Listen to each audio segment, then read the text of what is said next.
Horse riding has been around for a long time. Engaging in hunting, war, and travel were the most common reasons horses were used to a human's advantage in the old days. Horses were extremely useful since cars weren't a thing yet, and it wasn't until 350 BC when the first dated text about horsemanship and riding was created. The text included information about general care and training of horses. The text also included the first ever basic principles of what we now know and recognize as dressage. Dressage, or the art of training a horse to recognize balance, obedience, and flexibility, is a well-known discipline in horse riding that has, as I said before, been around for a long time. Some people also recognize this as dancing horses. Here's a clip of Kevin Hart and Snoop Dogg reacting to dressage. Horses, I like this. This is equestrian. This is prancing. They call this equestrian. By the way, look at that horse. Did you? Oh, the horse crip walking, cuz. You see that? On the set. That's gangsters of up. Hey! Oh, cuz. Oh, look at this, cuz. Along with dressage, show jumping, another common but more dangerous discipline, originated later in time. Show jumping consists of jumping the horse over a series of poles in an attempt to be the fastest. It was mainly created to test the ability of hunters. These two disciplines gained more popularity between the time period of 1880 and 1990, which leads us to our main question. How do the two mentioned disciplines vary throughout our given time period? To break this question down and be able to come to a conclusion, we can question ourselves about two main topics.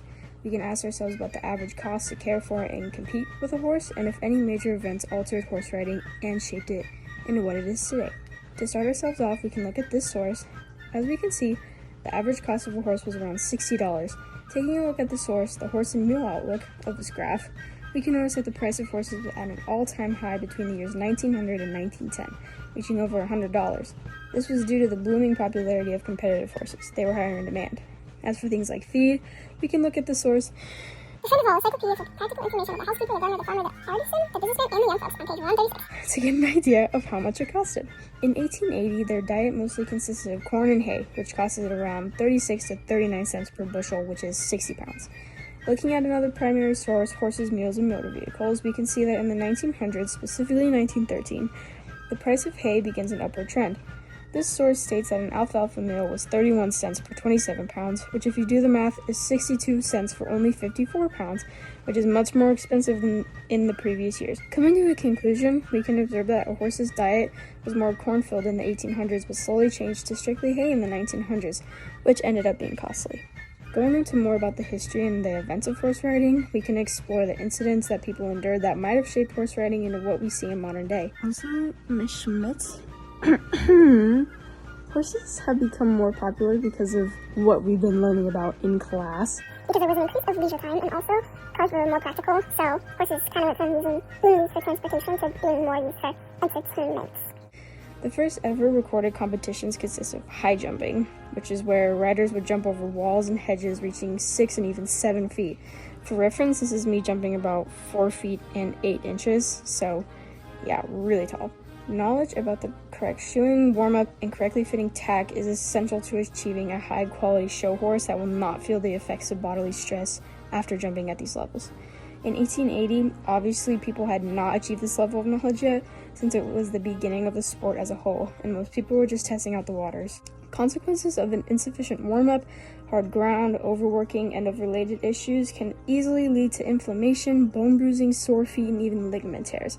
Severe factors of insufficient care can even lead to long-lasting and even life-threatening injuries, like kissing spine, a broken bone, and even death.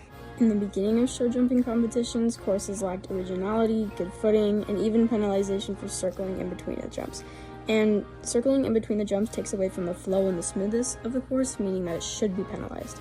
And along with that, a code of conduct for the welfare of a horse in show jumping was not put into place until 2013, which is long after our time period. This code of conduct goes over the general welfare, fitness to compete, and the humane treatment of a horse, ensuring that a sick, abused, or extremely out of shape horse cannot compete in a competition.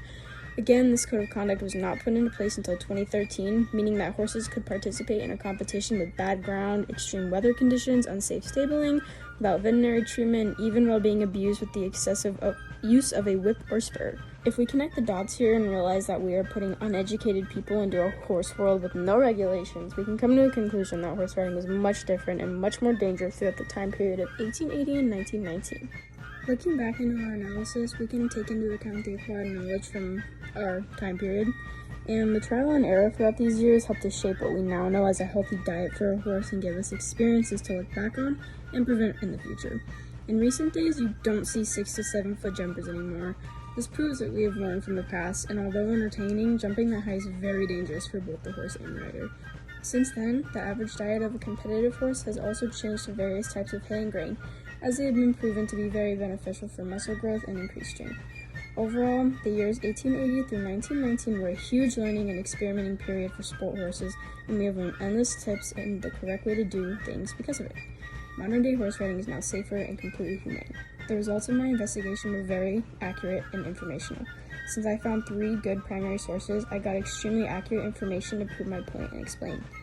My other sources gave me very good background information so that I can make educated assumptions and mention relevant facts and events to prove my point.